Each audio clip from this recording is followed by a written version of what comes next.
یہ تیسرا قسط ہے۔ ہم لوگوں نے کل تک پڑھا تھا کہ کس طرح سرور کائنات صلی اللہ تعالیٰ علیہ وسلم نے رات بھر جاگ کر خدا تعالیٰ سے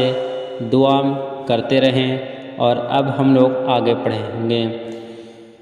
تو رات ہی میں چند جانثاروں کے ساتھ آپ صلی اللہ تعالیٰ علیہ وسلم نے میدان جنگ کا معائنہ فرمایا۔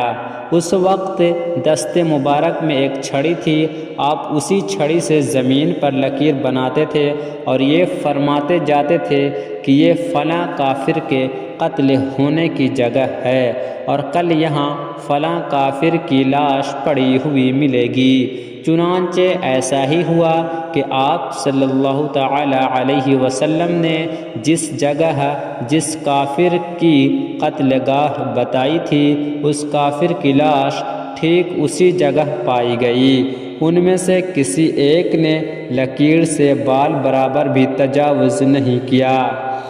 اس حدیث سے صاف اور صریح طور پر یہ مسئلہ ثابت ہو جاتا ہے کہ کون کب اور کہاں مرے گا، ان دونوں غیب کی باتوں کا علم اللہ تعالیٰ نے اپنے حبیب صلی اللہ تعالیٰ علیہ وسلم کو عطا فرمایا تھا۔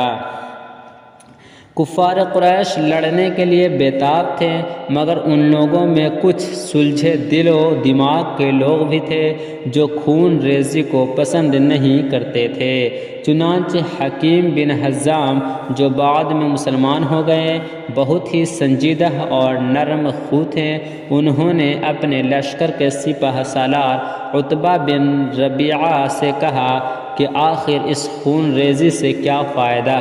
میں آپ کو ایک نہایت ہی مخلصانہ مشورہ دیتا ہوں، وہ یہ ہے کہ قریش کا جو کچھ مطالبہ ہے وہ عمر بن الخزرمی کا خون ہے، اور وہ آپ کا حلیف ہے، آپ اس کا خون بہا ادا کر دیجئے، اس طرح یہ لڑائی ٹل جائے گی، اور آج کا دن آپ کی تاریخ زندگی میں آپ کی نیک نامی کی یادگار بن جائے گا کہ آپ کے تدبر سے ایک بہت ہی خوفناک اور خون ریز لڑائی ٹل گئی۔ عتبہ بذات خود بہت ہی مدبر اور نیک نفس انسان تھا، اس نے بخوشی اس مخلصانہ مشورہ کو قبول کر لیا، مگر اس معاملہ میں ابو جہل کی منظوری بھی ضروری تھی۔ چنانچہ حکیم بن حزام جب عتبہ بن ربیعہ کا یہ پیغام لے کر ابو جہل کے پاس گئے تو ابو جہل کی رگ جہالت بھڑک اٹھی اور اس نے ایک خون کھولا دینے والا طعنہ مارا اور کہا کہ ہاں میں خوب سمجھتا ہوں کہ عتبہ کی ہمت نے جواب دے دیا، چونکہ اس کا بیٹا حذیفہ مسلمان ہو کر اسلامی لشکر کے ساتھ آیا ہے، اس لیے وہ جنگ سے جی چراتا ہے تاکہ اس کے بیٹے پر آنچ نہ آئے۔ پھر ابو جہل نے اسی پر بس نہیں کیا، بلکہ عمر بن الخزرمی مقتول کے بھائی عامر بن الخزرمی کو بلا کر کہا کہ دیکھو تمہارے مقتول بھائی عمر بن خزرمی کے خون کا بدلہ لینے کی ساری اسکیم تہس نہس ہوئی جا رہی ہے، کیونکہ ہمارے لشکر کا سپہ سالار عتبہ بزدلی ظاہر کر رہا ہے۔ یہ سنتے ہی عامر بن حضرمی نے عرب کے دستور کے مطابق اپنے کپڑے پھاڑ ڈالے اور اپنے سر پر دھول ڈالتے ہوئے وعمرہ کا نعرہ مارنا شروع کر دیا۔ اس کارروائی نے کفار قریش کی تمام فوج میں آگ لگا دی اور سارا لشکر خون کا بدلہ خون کے نعروں سے گونجنے لگا، اور ہر سپاہی جوش میں آپے سے باہر ہو کر جنگ کے لیے بےتاب و بے قرار ہو گیا۔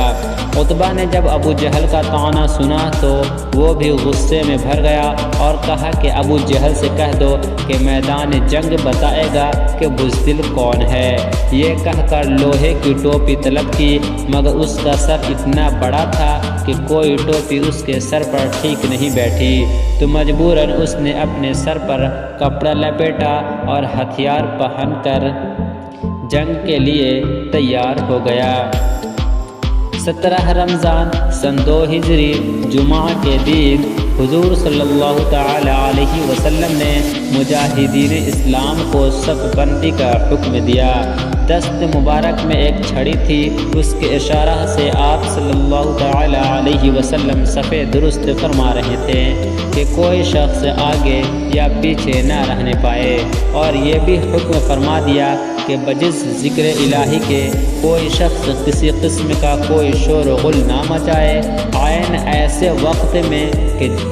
جنگ کا نقارہ بجنے والا ہی ہے۔ دو ایسے واقعات درپیش ہو گئے جو نہایت ہی عبرت خیز اور بہت زیادہ نصیحت آموز ہیں۔ شکم مبارک کا بوسہ۔ حضور صلی اللہ تعالی علیہ وسلم اپنی چھڑی کے اشارہ سے صفیں سیدھی فرما رہے تھے کہ آپ نے دیکھا کہ حضرت سواد انصاری رضی اللہ تعالی عنہ کا پیٹ صف سے کچھ آگے نکلا ہوا تھا۔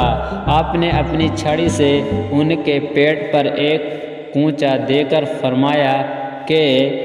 اے سواد سیدھے کھڑے ہو جاؤ۔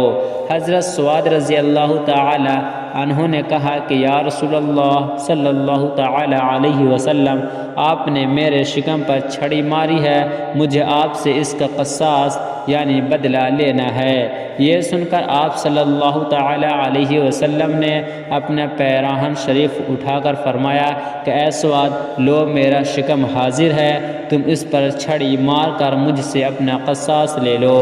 حضرت سواد رضی اللہ تعالی عنہ نے دوڑ کر آپ کے شکم مبارک کو چوم لیا اور پھر نہایت ہی والہانہ انداز میں انتہائی گرم جوشی کے ساتھ آپ کے جسم اقدس سے لپٹ گئے۔ آپ صلی اللہ تعالی علیہ وسلم نے ارشاد فرمایا کہ اے سواد، تم نے ایسا کیوں کیا؟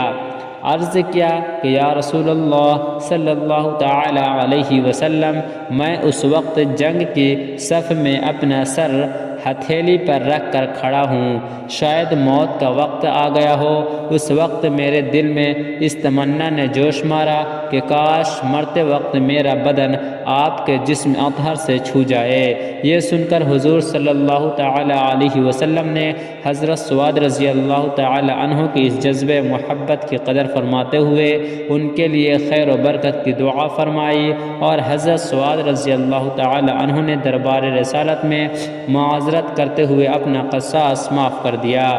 اور تمام صحابہ اکرام حضرت سواد رضی اللہ تعالی عنہ کی اس عاشقانہ ادا کو حیرت سے دیکھتے ہوئے ان کا منہ تکتے رہ گئے۔